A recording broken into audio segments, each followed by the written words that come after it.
I've waited 14 years for this movie. So is Kevin Spacey.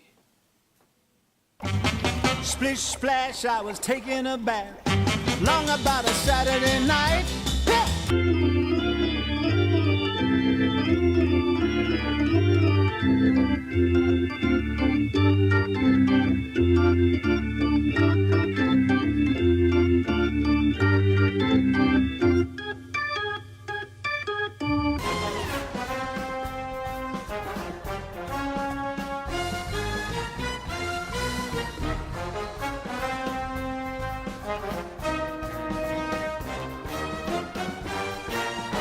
The Incredibles 2 was written and directed by Brad Bird, and it stars Craig T. Nelson, Holly Hunter, Samuel L. Jackson, Bob Odenkirk, and this is the very long-awaited sequel to the original Incredibles movie that came out in 2004, and this movie is finally out, and Brad Bird is back, and he got to make it. And this movie takes place pretty much directly after the first movie, and it's basically about how Elastigirl has been hired to be an advocate for superheroes. She wants to go back to being a superhero. She wants to go back into the ring and help bring superheroes back. And the character played by Bob Odenkirk really wants to bring supers back. So she has to go on a bunch of missions for them. And she's an advocate to hopefully get superheroes back in the sunlight since they were illegal in the last movie. And also, during all of this, Mr. Incredible has to stay at home and he has to take care of his kids, and a lot of crazy stuff happens there, and all kinds of crazy things happen. It's Incredibles 2. It's the movie we've been waiting for 14 years. So guys, Incredibles 2 is probably one of my most anticipated movies ever, simply because the first movie is one of my favorite movies of all time. It is my favorite animated movie. I have a lot of favorite animated movies, like Up, or Toy Story, or Fantasia, or Peter Pan, or movies like that. I have a lot of favorite animated movies,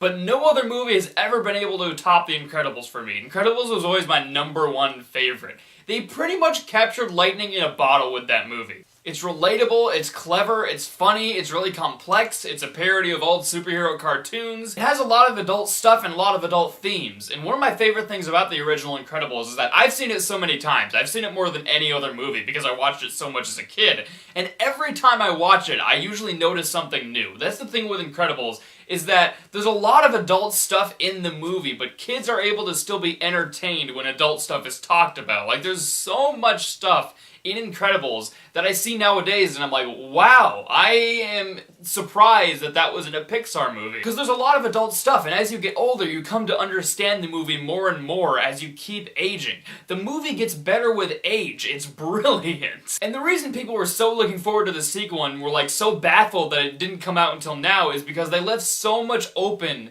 in the first movie for a sequel. The first movie is essentially an origin story for this team and these characters, so it was like obvious that there could have been more afterwards, and there's so much stuff that's left open, like what's gonna happen to superheroes, what's gonna happen when they discover Jack's powers, what is gonna happen, what the heck is happening next, and we didn't get anything for 14 years, so this movie is so highly anticipated. And I gotta say, Incredibles 2 really didn't disappoint. This movie was tons of fun. It's not flawless, of course, but it's really good. But asking a second movie like this to be better than the first one is kind of like asking The Last Jedi to be better than Empire Strikes Back. It's been so long, and the first movie is one of the best movies ever made for me, so it's like you can't just go and top that. Like, I'm not asking Incredibles 2 to top that, so the fact that they were even able to live up to the incredible first one is something to be commended, and it's really thanks to Brad Bird. This movie basically does what the first movie does, but more of it. It's super fun. It has so much relatability. It even has adult stuff in there,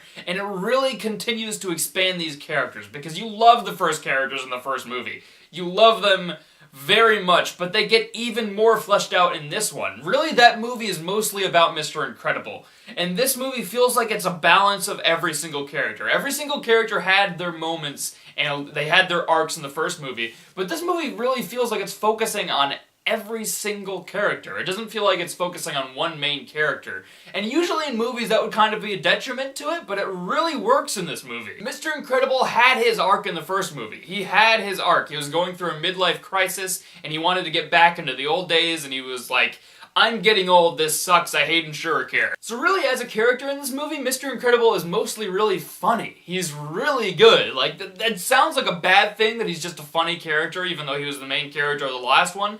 But they do it so well. There's so much relatability that comes with his plot. Literally him taking care of the kids and dealing with Jack is like the best part of the movie, which is kind of insane because it's like, it's Incredibles and you want to see the action and stuff, but like, the best part of the movie is literally just Mr. Incredible trying to deal with these characters. Violet, Dash, and Jack are all back and they're really good. Violet has a really good arc in this movie. I appreciated her arc a lot in the first movie, but this movie, her arc might be even better. I don't really want to say anything about it, but it's so amusing, it's so charming, it's so relatable, and it's great. And Dash, again, is tons of fun. He doesn't have the most complex arc in the whole movie, but he's tons of fun, and he has tons of fun jokes. He's a kid that is younger, and they actually make him not annoying, which kids that are around his age usually really annoy me, but they make humor out of it. He's just this character that does crazy things. One of the best things about the first Incredibles is that it was so relatable. You could watch so many scenes of them dealing with the family, and you can relate, and Incredibles 2 absolutely keeps that up. There's several scenes that you've even seen in the trailers where you can relate to it immensely. Especially one of my favorite things in the movie was Mr. Incredible trying to help his son with math homework. Dash is like, that's not how you're supposed to do it, Dad. They want us to do it this way because Mr. Incredible learned from a different time. When he was a kid, he learned math differently. And I can't tell you how many times I've been through that as a little kid with my own dad.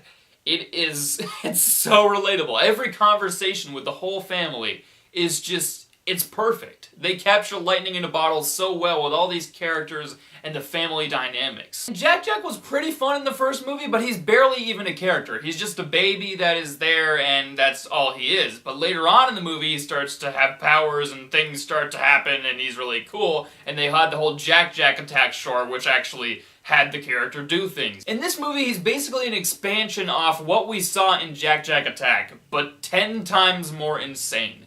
He is crazy in this movie, and surprisingly one of the highlights. It's like, how do you make a baby interesting? Babies aren't interesting, they're just things that don't have brains. But the way they make him interesting is have him have so many random powers, abilities that he's not even aware of, that just happen at random, and it is so much fun. Every part with Jack in this movie was pretty much slapstick gold. Mr. Incredible trying to take care of him, really good stuff. I'm sure if you're a parent, you can really relate to what he goes through in this movie. And that's just what Incredibles does so well. Now let's talk about Elastigirl and the plot that she's on. In this movie, I was kind of worried that it would be like, Elastigirl does all the work and all the other characters are pushed to the sidelines. It's not like that. They both have two separate plots that sort of coincide with one another, and they're both equally as important. And Elastigirl in this movie is really good. I really liked what they did with her. In the first movie, Elastigirl was trying to adjust to parent life. She was trying to adjust to being a civilian and not being a superhero anymore. She didn't want to go back to superhero work at that time. She wanted to be safe, she wanted to listen to the police scanners. But in this movie, now that she's done super work in the first movie, she's really ambitious again. She wants to get back into it. She wants to be the badass she was in the prologue of the original Incredibles movie. She wants to be that cunning, smart, full of herself person again. You remember in the first movie, you saw Elastigirl in the prologue, and she's totally different than she is in the rest of the movie. In the prologue, she's very much witty, and she's full of herself. In this movie, she's back to her younger self, basically. She's really starting to live in those days again. She's starting to be really reckless, and she's starting to take a lot of risks, and it's totally different from the Elastigirl we saw in the first movie, which I guess could turn some people off, but I liked everything they did with her. I thought she was very well done in this movie, and I could buy all her decisions. She's not like a perfect person. She's not a Mary Sue. She does have flaws in this movie. She has problems that she has to deal with. Bob Odenkirk as well, really well done. I liked what they did with him. And the other new characters, I don't want to say anything really about them because spoilers. A lot of them are more minor. This movie mostly still focuses on the characters that we saw in the first movie. And that's not really a bad thing, because in the first movie we wanted to see more of these characters. So having them focus on these characters again a lot really worked well. Frozone is tons of fun. Edna is tons of fun. They're just such good characters. And this movie also has a really interesting dynamic about superhero rights and what they can and can't do and the consequences of their big actions. And it's done really well. It's clear that superheroes have consequences for their actions in this movie, and it is done really well. The legal battle between superheroes and the people that don't want superheroes is really interesting, and it brings more to this world. That is brought into Incredibles 2 a lot. They have some of that in the first movie, but it's brought to this even more. It basically does what the first movie does and expands on it. There's tons of adult stuff in this movie. This literally has dark moments. There's even parts where characters say minor swears, like really minor swears like damn or hell. That surprised me. Like, this movie is very adult at times, and that's what I loved about Incredibles. It was really adult, but it was also for kids, and kids could enjoy it. It has a really interesting story, it's so relatable, there's so much good tension and action. The action is done even more over the top in the first movie. That's another thing I liked about this one. They take each superhero's powers and do new things with them. We saw their powers in the first movie and you're like, those are cool, those are really cool, and in this movie they do new things with the powers, and it's really cool. They do all kinds of new things with Violet's powers. Mr. Incredible does things we haven't seen him do. Elastigirl does things we haven't seen her do. All the characters have new ideas with their powers that are explored in this movie. And it's really good because it's cool that these characters have some abilities that we weren't aware of before, because it's just exploring more of their character and their abilities. If this were a Star Wars movie, people would complain about it because they have new abilities we've never seen them do before. But it'd be really boring if the powers just stayed the exact same. It's really cool that they get to do new things with the powers. There are some flaws with Incredibles 2 though that keep it from being incredible. Like, this is a really good movie that I enjoyed a lot. And as a fan of the first one, it was like seeing my childhood be slapped in my face. They even do references to the first movie that aren't overboard. They're really subtle and well done. So like, if you know the first movie really well, you'll start to notice these references and you're like, oh my goodness, that's like the first movie. But it's not in an obvious way like, ha, first movie. This movie is very much its own thing. It has its own story, it's very different, and it is not the first movie all over again. But there are a few flaws with this movie. I felt the first movie was so fast moving. The movie was so fast, and the exposition and plot moved incredibly fast. And it wasn't in a rushed way. Every scene felt equally as interesting as any other scene. It was all so fast and you still got everything. You still understood everything that was going on. And there was never an overabundance of exposition. They really trusted the audience to actually understand it. In this movie, I felt like there's a little bit too much of that exposition, and there's some parts that kind of stall the movie a little bit. There's some parts that kind of feel like it's not as fast-paced or as fast-moving as the first movie. It mostly is really fast-paced, but there just are some moments that drag it down a little bit. But even those moments are pretty fun. It's just like, I wish they could have like kept it up a little bit and tried to make it just as fast as the first movie, because the first movie works so well with its fast pace. It feels like that movie goes by in 15 minutes. I also felt the villain plot with the screenslaver could have worked a little bit better. It's kind of predictable where it goes. It goes in some cool directions, but it also felt a little bit underwhelming at the same time. I felt like they could have done a little bit better with that plot. It's also not as complex as the first movie, which isn't really a flaw because this movie didn't need to have super thought-provoking themes like the first movie, but it did.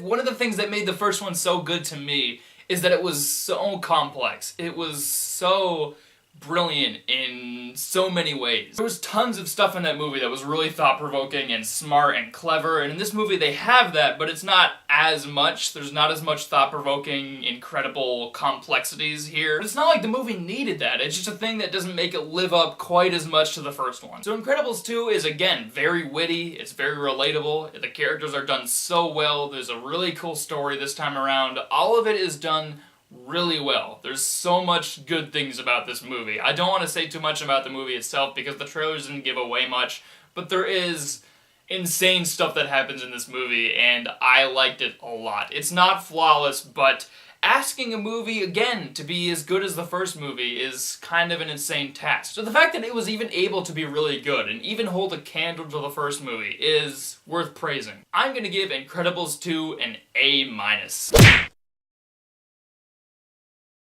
This is a really good movie and it's for sure worth the wait. If Brad Bird ever wants to make an Incredibles 3, I'm open to it. Like, there's so much good stuff about this movie and I really enjoyed it.